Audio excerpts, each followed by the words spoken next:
Hello everybody, and welcome to the Tomb Raider Legend walkthrough. Now, I have actually been wanting to do a Tomb Raider game for so long, basically ever since I finished Tomb Raider Underworld, but because Tomb Raider Underworld was the final game of the trilogy, essentially, I didn't feel I could do that. So I had to wait until I'd finally played Tomb Raider Legend, and that happened in 2013, so not that long ago. And I'm just so glad that I finally get a chance to do this, because there's a lot to talk about with Lara. Definitely. Lots and lots and lots to talk about. Look, it's little baby Lara Croft. Doesn't mean they're not. Ah. That is very true, but perhaps they don't wish to be found. I've heard they're rather fierce. You can tell this game came out in 2006, can't you? I shouldn't like it either. You never have to be cold, my Lara, if you don't want to be. Look!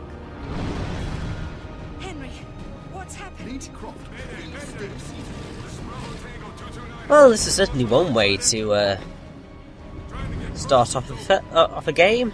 Are we going to crash?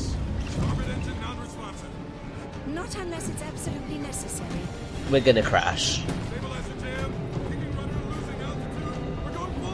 Definitely gonna crash. Close your eyes, darling. I don't want to close my eyes.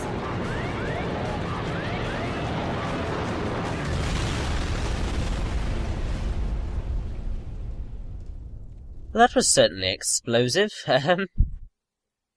I will get into the details of Legend shortly, because first we need a proper introduction to our heroine. You know, I think you forgot your climbing gear on purpose. What would give you that idea?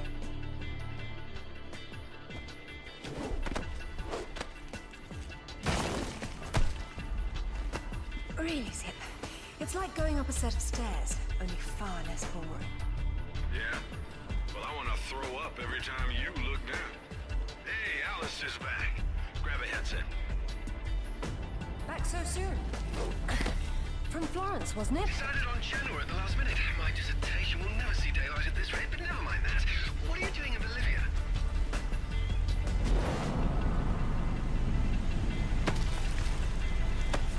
Ascending. Alistair, meet Tiwanaku. She's a lovely pre-Incan civilization, currently in ruins. Delighted. I've been looking for certain... And so, here we go.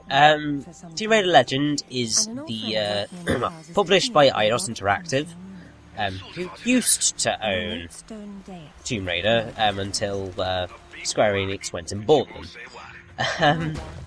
It's the first game to be developed by Crystal Dynamics, because basically previously what had happened was that Tomb Raider games were developed by British-based Core Design, That was lovely. but after I think they got, well, Eidos has always kind of published Tomb Raider, but then development switched to the British-owned US studio Crystal Dynamics. Whoa, they said it was wonderful. You should be able to swim with it, no problem. Basically, it was published on so many platforms. My God, it's Xbox, Xbox 360, PlayStation 2, PC, PlayStation 3, PSP, Game Boy Advance, Nintendo DS, GameCube, and mobile phone. So basically, all the possible things apart from the Nintendo Wii for Tomb Raider Legend, because they clearly didn't feel like it at the time. It was, well, the original design, well, is Doug Church, and the lead designer is Riley Cooper. The story is written by Toby Gard, Eric Lindstrom, Aaron Vanian, and Austin Grossman. Music is composed by Trolls Brun Fulman, I hope I pronounced that correctly. And it was released on the 7th of April 2006. So it's a very old game at this point. Although I will point out that a version of it is included in the Tomb Raider trilogy collection on the PS3, so that's kind of where it's from. So, up until this point, Lara had been suffering a bit of a dip. Nobody really cared too much about her anymore, after a number of not brilliant games. Basically, you had Tomb Raider 1, Tomb Raider 2, and This'll be a long trip otherwise. then things kind of started to go downhill from Tomb Raider 2, if I'm correct. But Tomb Raider Legend brought Lara back into the limelight for a period. But it wasn't until 2013 that Lara was truly resurrected in the reboot. Now, I will cover my thoughts on the reboot when I do the playthrough / walkthrough of the reboot. But until then, I will just say that it feels less like a Tomb Raider game to me than it should do. Tomb Raider Legend feels like a Tomb Raider game. Now, it's probably detail the mechanics for those of you who don't understand how Lara works. Basically, you climb about, and then there are these guys.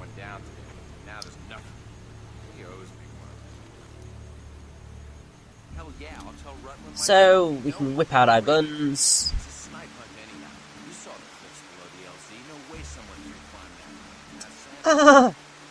We free climbed it full.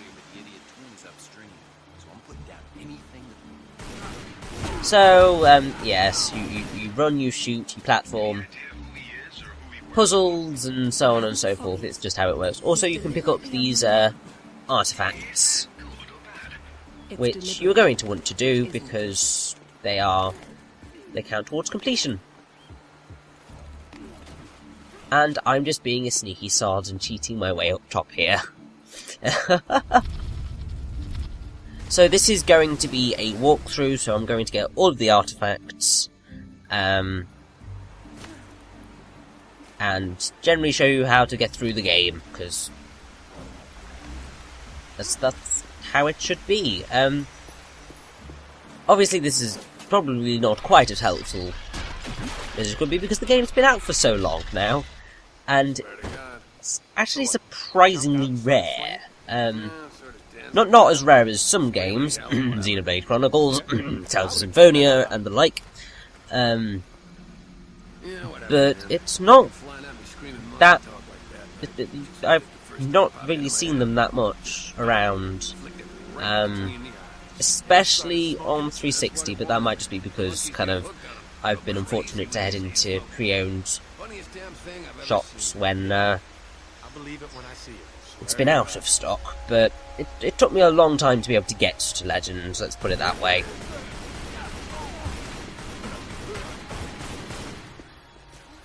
So, I should probably cover some other things about Tomb Raider Legends. Lara here is voiced by Keely Hawes in this iteration. She's had 3 other previous voice actresses, Shelley Blonde in the original game, Judith Gibbons, and then Janelle Elliott, but for this they got Keely Hawes involved, who is very much a British actress. She's been in quite a few things, but the things she's most famous for are being in The Last September, Zoe Reynolds in Spooks, Alex Drake in Ashes to Ashes, that's where I know Keely Hawes from. If you don't know what Ashes to Ashes is, it's a sequel to Life on Mars. If you don't know that, then look it up. And she was also Lady Agnes in the 2010 to 2012 remake of Upstairs Downstairs. She's just got a really excellent voice for Lara Croft, I think. And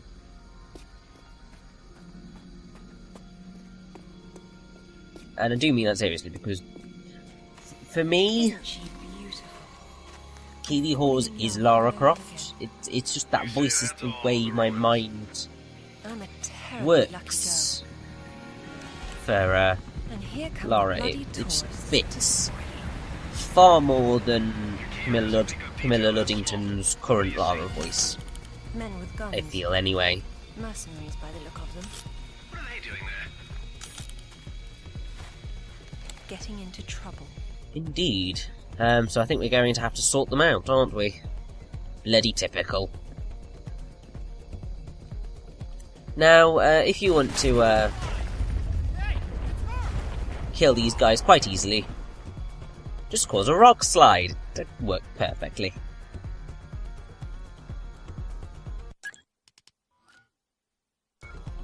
So, Tomb Raider Legends is not that long. It's only about maybe 5-ish hours, maybe. But it's a nice brisk pace.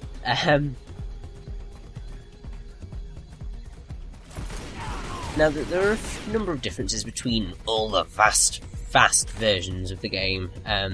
So the original Xbox version doesn't include the introduction movie with the opening titles. Apparently because the Mastering Manager screen was far too small, which is a bit weird. The PSP version had some exclusive extras.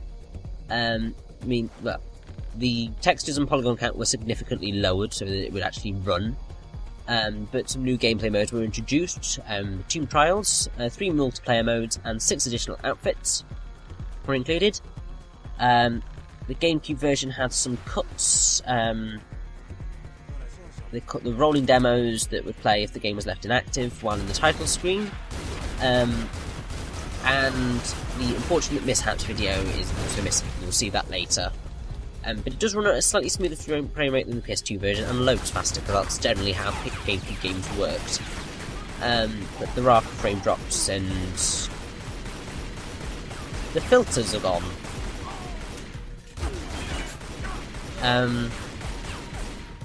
The DS and Game Boy Advance versions have the same storyline and same levels and key moments, but it's a side-scroller in the GBA version, and they're broken down into smaller segments and told by comic strip cutscenes.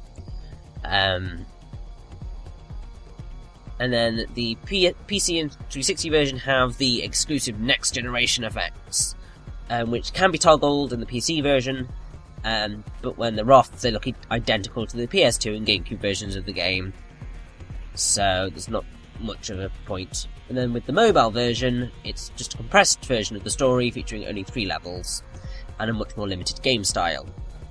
Now, the reason I'm running around like a plonker is because I was looking for this artifact, which is hidden all the way down here. And last but not least, it's time for the reviews, because that's kind of the last thing that I need to cover to be able to just talk about the game. So, on Metacritic, the Xbox version got 82 out of 100, PS2 82 out of 100, PC 82 out of 100, Xbox 360 80 out of 100, GameCube 78 out of 100, PSP 67 out of 100, and Nintendo DS 58 out of 100.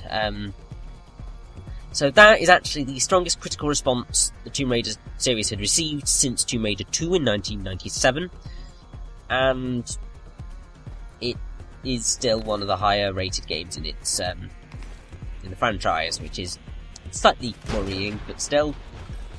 But it was seen as a great return to the series, but it's short, and that was one of the main criticisms. And also that the combat system could have been improved. That sounded permanent. Death by irony is always painful. So yeah, Amateurs. of course. But the game was a definite commercial success. It topped the UK games charts for 3 straight weeks, And in 2009, IDOS announced that it had sold 4.5 million copies, making it the most commercially successful game since Tomb Raider: The Last Revelation. Which therefore makes how well the most recent Tomb Raider game did, It's a useful well, put it in survival skill. perspective, shall we say. Because there was, I certainly recall the controversy over the fact that it didn't sell a stupid amount of copies. But apparently, by 22nd of August 2013, the Tomb Raider reboot has sold 4 million copies, and considering it had only been out a collection of months, that's actually not that bad.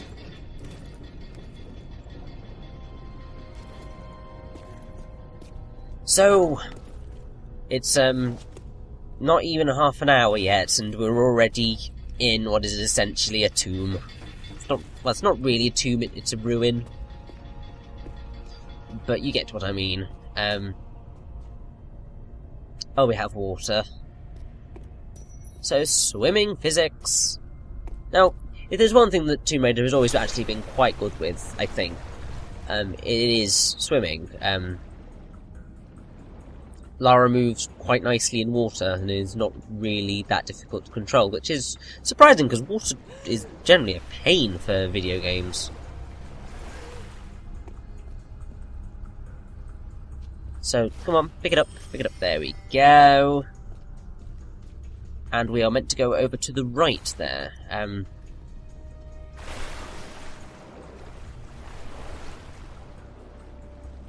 Now, I'd say, considering how old this game is, and some of the visual art design styles, it actually looks really good still. Which I found quite surprising, if I'm honest. I wasn't expecting it to look quite as good as it does for how old it is. I mean, the same can't be said for some of the character designs as we get a little bit further on, because we haven't seen Alistair, Zip and Winston yet. But when we do, you'll see what I mean by that. Those models are not great. But that is more design than anything, because I think Lara, looks fantastic. But I guess that's where a lot of the money went into, making sure that Lara looked good. Because that's one of the things that has always been a pinnacle of Tomb Raider, is that you've got Lara, who is good looking, and also a complete and utter badass.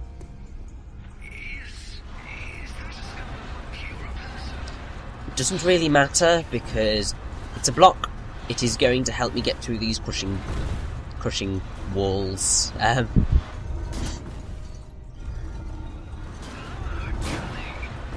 course, there's kind of no other way we can get through this.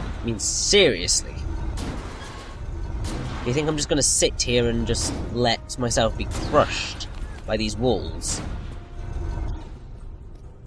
Now, technically what the game wants you to do is carry that all the way with you, but screw that for a laugh. And I think we've got everything so far, so let's continue on into this room. And it's our first major puzzle, really. With patience